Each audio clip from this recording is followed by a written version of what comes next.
بالله من الشيطان الرجيم. بسم الله الرحمن الرحيم. ذلك عيسى ابن مريم قول الحق الذي فيه يمترون ما كان لله أن يتخذ من ولد سبحانه إذا قضى أمرا فإنما يقول له كن فيكون وإن الله ربي وربكم فاعبدوه هذا صراط مستقيم. فاختلف الأحزاب من بينهم فويل للذين كفروا من مشهد يوم عظيم. أسمع بهم وأبصر يوم يأتوننا لكن الظالمون اليوم في ضلال مبين. أسمع بهم وأبصر يوم يأتوننا لكن الظالمون اليوم في ضلال مبين. وأنذرهم يوم الحسرة إذ قضي الأمر وهم في غفلة وهم لا يؤمنون. إنا نحن نرث الأرض ومن عليها وإلينا يرجعون. واذكر في الكتاب إبراهيم إنه كان صديقا نبيا إذ قال لأبيه يا أبت لم تعبد ما لا يسمع ولا يبصر ولا يغني عنك شيئا يا أبت إني قد جاءني من العلم ما لم يأتك فاتبعني أهدك صراطا سويا يا أبت لا تعبد الشيطان إن الشيطان كان للرحمن عصيا يا أبت إني أخاف أن يمسك عذاب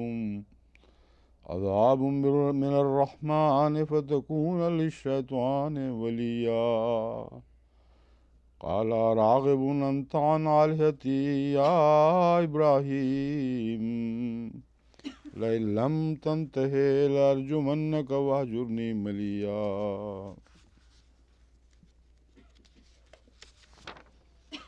قال سلام عليك سأستغفر لك ربي إنه كان بي حفيا وأعتزلكم وما تدعون من دون الله وأدعو ربي عسى ألا أكون بدعاء ربي شقيا.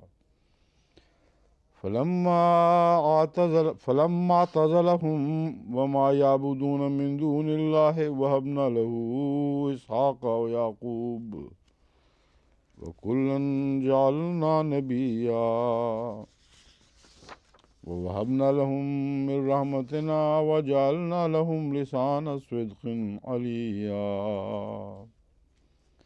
واذكر في الكتاب موسى إنه كان مخلصا وكان رسولا نبيا وناديناه من جانب الطور الأيمن وقربناه نجيا ووهبنا له من رحمتنا أخاه هارون نبيا واذكر في الكتاب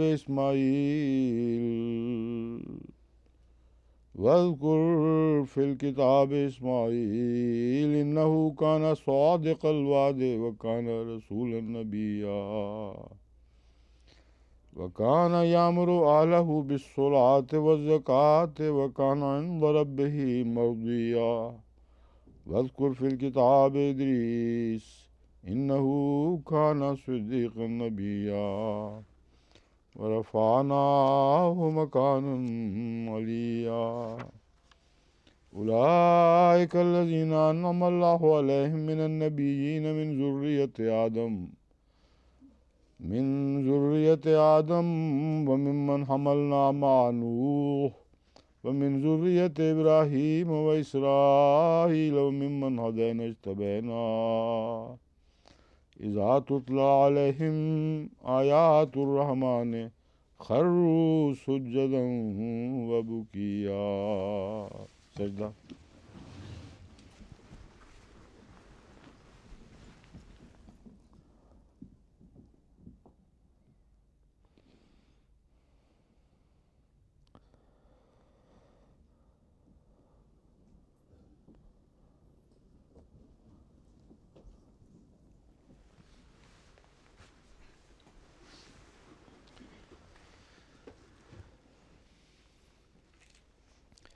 فخلف من بعدهم خلف أضاعوا الصلاة واتبعوا الشهوات فسوف يلقون غيا إلا من تاب وآمن وعمل صالحا فأولئك يدخلون الجنة ولا يظلمون شيئا.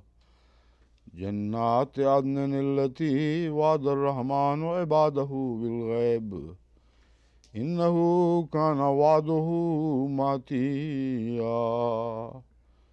لا يسمعون فيها لغوا إلا سلاما ولهم رزقهم فيها بكرة وعشيا.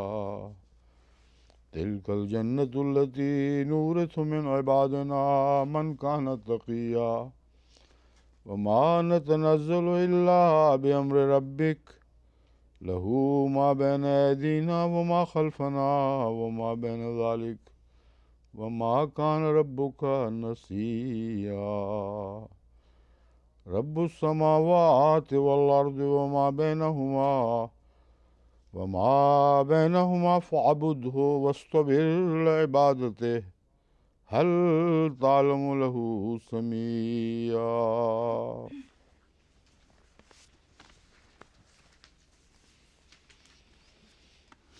ذالک عیسیٰ ابن مریم، یہ عیسیٰ ابن مریم ہے. قول الحق الذی فیہ یمترون، یہ سچی بات ہے جس کے بارے میں وہ شک میں مبتلا ہیں یا شک کر رہے ہیں. ذالک عیسیٰ ابن مریم قول الحق الذی، جو بیان ہوا ہے عیسیٰ ابن مریم کا یہی حقیقت ہے. اس کے سوا جتنی بھی باتیں ہیں وہ سب فرض اور شک کی باتیں ہیں. ما کان للہ ان یتخذ من ولد سبحانہ، اللہ کو یہ حاجت نہیں یا زیب نہیں ان یتخذ من ولد، یہ اللہ کی شان کے خلاف زیادہ مناسب. زیب دینے میں کچھ اور معنی بھی آ جاتے ہیں، یوں بہتر رہے گا. یا یہ کہ یہ اللہ کا کام نہیں کہ وہ بیٹا پکڑے، یہ اللہ کو حاجت نہیں کہ وہ بیٹا پکڑے، یہ اللہ کی شان کے خلاف ہے. ان یتخذ من ولد، کہ کوئی بیٹا بنا لے. سبحانہ، وہ پاک ہے. اذا قضا امرا، جب کسی چیز کا فیصلہ فرماتا ہے. فإنما یقول، تو محض یہ کہتا ہے کن، ہو جا. فیکون، بس وہ ہونے لگتی ہے اور ہو کر رہتی ہے. وَإِنَّ اللَّهَ رَبِّي وَرَبُّكُمْ فَاعْبُدُوهُ، اور یقیناً اللہ تعالیٰ میرا رب ہے اور تمہارا رب ہے. فَاعْبُدُوهُ هَذَا صِرَاطٌ مستقیم، یہ سیدھا راستہ ہے. یہاں حضرت عیسیٰ علیہ السلام کی بات بیچ میں کٹی ہے. پہلے آپ ہی بول رہے ہیں والسلام علیہ یوم ولدت و یوم اموت و یوم ابعث حیا، یہاں تک. اس کے بعد دو جو ہیں جملے، یہ جن کو جملہ معترضہ کہتے ہیں، کہ مضمون کو وقتی طور پر اس کی ضمائر پھیر دی گئیں اور دوسرا مضمون جو تعلق والا ہے اور پہلے مضمون کی وضاحت کر رہا ہے وہ بیان کر کے پھر حضرت عیسیٰ کا کلام دوبارہ شروع ہوگا. ورنہ وَإِنَّ اللَّهَ رَبِّي وَرَبُّكُمْ، اللہ یقیناً اللہ میرا رب ہے اور تمہارا بھی رب ہے، یہ کس کا کلام ہے پھر بیچ میں؟ دیکھیں دو آیتیں ہیں. ذالک عیسیٰ ابن مریم قول الحق الذی فیہ یمترون، یہ اللہ کلام فرما رہا ہے، عیسیٰ علیہ السلام تو نہیں بول رہا ہے۔ ما کان للہ ان یتخذ من ولد سبحانہ، یہ بھی اللہ کا کلام ہے۔ اذا قضا امرا فانما یقول له کن فیکون، اس لیے واو جو اب آئی ہے بیچ میں، یہ اسے والسلام علیہ سے ملا رہی ہے۔ حضرت عیسیٰ علیہ السلام جن کا ذکر گزرا، ان کی تشریح پہلی باتوں کا نتیجہ نکالنے کے بعد پھر واپس حضرت عیسیٰ کی طرف ضمیر کو پھیر دیا گیا ہے، کیونکہ یہی وہ جملہ ہے جس کا ذکر سورہ المائدہ میں حضرت عیسیٰ کے حوالے سے ملتا ہے۔ وما کنت الا ما امرتنی ان اعبدوا اللہ ربی و ربکم، یہ ہے وہ ربی و ربکم والا مضمون جو سورہ مائدہ کے آخری رکوع میں حضرت عیسیٰ علیہ السلام کی طرف اللہ تعالیٰ نے منسوب فرمایا ہے کہ وہ قیامت کے دن یہ جواب دیں گے کہ میں نے تو وہی کہا تھا جو تو نے مجھے کہا تھا کہ ربی اللہ میرا بھی رب ہے اور تمہارا بھی رب ہے۔ نکالیں ما امرتنی بے ان اعبدوا اللہ ربی و ربکم۔ تو یہ جو حضرت عیسیٰ علیہ السلام کا اقرار ہے ربی و ربکم کا، یہ آخر پر رکھ دیا ہے اس مضمون کے اوپر مہر لگانے کے لیے۔ یہ وہ عیسیٰ تھا اور یہی اس کا کلام تھا، یہی وہ خود اقرار کیا کرتا تھا، ان اللہ ربی و ربکم، یقیناً اللہ ہی ہے جو میرا رب بھی ہے اور تمہارا رب بھی ہے، فاعبدوہ، اسی کی بات کرو، ھذا صراط مستقیم، یہ سیدھا راستہ ہے۔ اس کے بعد پھر کیا ہوا؟ فاختلف الاحزاب من بینہم، پھر ان لوگوں کے بعد جن کا ذکر خیر گزرا ہے، حضرت عیسیٰ علیہ السلام اور ان کے ساتھی نیک لوگ، احزاب نے آپس میں اختلاف شروع کر دیا، گروہ مختلف گروہوں میں بٹ گئی عیسائیت، اور انہوں نے آپس میں اختلاف شروع کر دیا۔ فویل للذین کفروا، ہلاکت ہو ان لوگوں کے لیے جنہوں نے کفر کیا، من مشہد یوم عظیم، اس دن کی حاضری سے جو بہت بڑا دن ہوگا۔ اور یہ جو حاضری والی بات ہے، یہ پہلی آیت سے اس کا تعلق بھی ہے۔ جب حضرت عیسیٰ کی بھی حاضری ہوگی اور سب ساتھیوں کی، تو سوال کیا جائے گا کہ تم توحید پہ قائم رہے تھے کہ نہیں، اور اس کا جواب حضرت عیسیٰ دے چکے ہیں، اور آپ پاک ہو گئے، آپ کو بری ذمہ فرما دیا گیا۔ فرمایا ہاں، بعد میں ان گروہوں نے اختلاف کیا، اور بعد میں اختلاف کرنے والوں میں وہ تھے جو مشرک بنے، ان کے متعلق فرماتا ہے فویل للذین کفروا من مشہد یوم عظیم، بس ان میں سے جو گروہ کافر ہو گئے وہ قیامت کے دن کی حاضری سے، یعنی وہ ہلاکت ہو ان پر اس دن کی حاضری سے جو بہت بڑا دن ہوگا۔ اسمع بہم و ابصر یوم یاتوننا،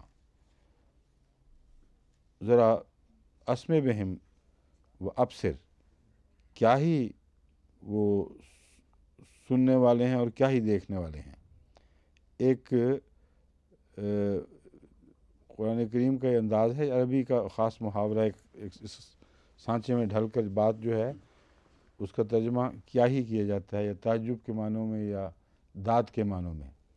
واہ کیا ہے ان کا سننا، اور واہ کیا ہے ان کا دیکھنا، کیا ہی سنتے ہیں اور کیا ہی دیکھتے ہیں، کیا خوب وہ سنتے ہیں، کیا خوب وہ دیکھتے ہیں۔ یہ اردو میں ان تین طرزوں پہ جو خطاب ہوتا ہے، وہ عربی میں بھی 3 طرزوں پر داد دی جاتی ہے۔ بس داد بعض دفعہ تان ان معنوں میں نہیں، بلکہ خدا تعالیٰ تو تان سے کام نہیں لیتا، مگر ان کی ایک ناپسندیدہ حرکت کو نمایاں کرنے کے لیے یہی طرز اختیار کی گئی ہے کہ واہ کیا سننے والے ہیں، کیونکہ یہ وہ دعویٰ کیا کرتے تھے، کیا ہی دیکھنے والے ہیں، ہم سب سے زیادہ سنتے، سب سے زیادہ دیکھتے ہیں۔ لیکن جب وہ ظالم خدا کے حضور پیش ہوں گے، کھلی کھلی گمراہی میں ہوں گے، یعنی ان کا پھر کوئی دعویٰ اس لائق نہیں ہوگا کہ اس پر کان دھرے جائیں، کیونکہ ان کی گمراہی کھل کر سامنے آ جائے گی۔ وَأَنذِرْهُمْ يَوْمَ الْحَسْرَةِ اِذْ قُضِيَ الْأَمْرُ، ان کو حسرت کے دن سے ڈرا جب فیصلہ کر دیا جائے گا یا فیصلہ چکا دیا جائے گا۔ وَهُمْ فِي غَفْلَةٍ وَهُمْ لَا يُؤْمِنُونَ، اور وہ اس بارے میں غفلت کی حالت میں ہیں اور وہ ایمان نہیں لائیں گے۔ اِنَّا نَحْنُ نَرِثُ الْأَرْضَ وَمَنْ عَلَيْهَا وَإِلَيْنَا يُرْجَعُونَ، اور یقیناً ہم ہی ہیں جو زمین کے وارث ہوں گے، وَمَنْ عَلَيْهَا، اور جو کچھ اس پر ہے، وَإِلَيْنَا يُرْجَعُونَ، اور وہ ہماری ہی طرف لوٹائے جائیں گے۔ یہاں جو زمین کی وراثت کا مضمون ہے، اس میں اشارہ اس پہلی نسل اور پہلے سلسلے کے ختم ہو کر دوسرے سلسلے کی طرف منتقل ہونے کا ہے، اور آخر تک یہی انداز ہے بیان کا کہ وہ سلسلہ جو حضرت عیسیٰ علیہ السلام پر اختتام پذیر ہوا، ان کے بعد تو ایسے پیدا ہوئے جنہوں نے جو ناخلف تھے، جنہوں نے ورثے کا حق ادا نہیں کیا، اور اس قسم کا مضمون ساری حضرت ابراہیم کی اولاد کا عیسیٰ تک پہنچنا، اور پھر دوسرے انبیاء کا ذکر شروع ہو جائے گا کہ یہ سارے وہ لوگ ہیں جو رسول اللہ صلی اللہ علیہ وسلم سے پہلے آ چکے ہیں، اور ان سب مذاہب کی صفیں لپیٹ دی گئیں، اور آخر پر ورثہ حضرت صلی اللہ علیہ وسلم کو عطا ہوگا اور اسلام کا مضمون شروع ہوگا۔ یہ خلاصتاً مضمون ہے، ورنہ آپ کو اچانک جو دوسرے ذکر چلتے ہیں اس کی سمجھ نہیں آئے گی کہ کیوں دوسرے چل رہے ہیں اور ان کا کیا تعلق ہے۔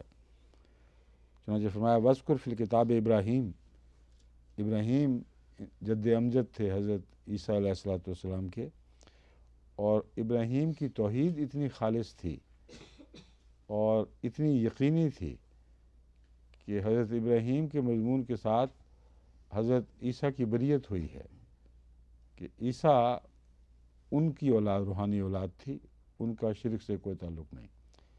شرک جنہوں نے کیا ہے وہ بعد میں آنے والے لوگ ہیں۔ انہو کان صدیقا نبیہ، یقیناً وہ ایک سچا رسول تھا، ایک صدیق نبی تھا۔ اذ قال لابیہ یا ابت لم تعبد ما لا یسمع ولا یبصر، اور جب اس نے اپنے باپ سے کہا اے میرے باپ، لم تعبد، کیوں تو عبادت کرتا ہے، ما لا یسمع، جو سنتا نہیں ہے، ولا یبصر، اور دیکھتا نہیں ہے، ولا یغنی عنک شیئا، اور تیرے کسی بھی کام نہیں آ سکتا۔ اور اسمع بہم و ابصر والا جو مضمون ہے نا وہاں، وہ ان معنوں میں ہے کہ جن مشرک لوگ جن کی عبادت کرتے ہیں وہ بھی بہرے اور اندھے ہیں، اور خود بھی بہروں اور اندھوں کی پیچھے چلنے والے بہرے اور اندھے ہوا کرتے ہیں، اور اس پہلو سے قیامت کے دن بھی اسی طرح اٹھائے جائیں گے۔ تو دیکھو اب ان کی سماعت کیسی ہے، کیسا یہ دیکھ رہے ہیں۔ یا ابت انی قد جانی من العلم، اے میرے باپ، یقیناً میرے پاس علم آ چکا ہے، ما لم یاتک، جو تیرے پاس نہیں آیا، فتبعنی، بس میری پیروی کر، عہدے کا صراط سویہ، میں تجھے سیدھے راستے کی ہدایت دوں گا۔ اب اپنے باپ کو ہدایت کی تعلیم دے رہے ہیں حضرت ابراہیم علیہ السلام، اور جس کے پاس آئے اس کا فرض ہے کہ وہ تعلیم دے، خواہ پہلے بظاہر آباء و اجداد ہی ہوں۔ اور یہ جو عیسائی لوگ اور اہل کتاب، یہ جو رسول اللہ صلی اللہ علیہ وسلم کے اوپر یہ طعن کیا کرتے تھے کہ تم آج کے آنے والے، پہلی کتابیں ہماری، ہمیں ہدایت ملی، تم ہمیں کیوں ہدایت دیتے ہو؟ تو جس نبی سے ان کا سلسلہ شروع ہوا ہے اس نے آغاز کیا ہے اپنے باپ کو یہ کہہ کر، ہے تو میرا باپ لیکن تیرے پاس ہدایت نہیں، میرے پاس ہے، اس لیے میری پیروی کر۔ اور بڑا جرأت کا کلام ہے اپنے باپ کو کہنا، فتبعنی عہدے کا صراط سویہ، میری پیروی کر، میں تجھے سیدھے راستے کی طرف لے کے جاؤں گا۔ یا ابت لا تعبد الشیطان، اے میرے باپ شیطان کی عبادت نہ کر، ان الشیطان کان للرحمن عصیا،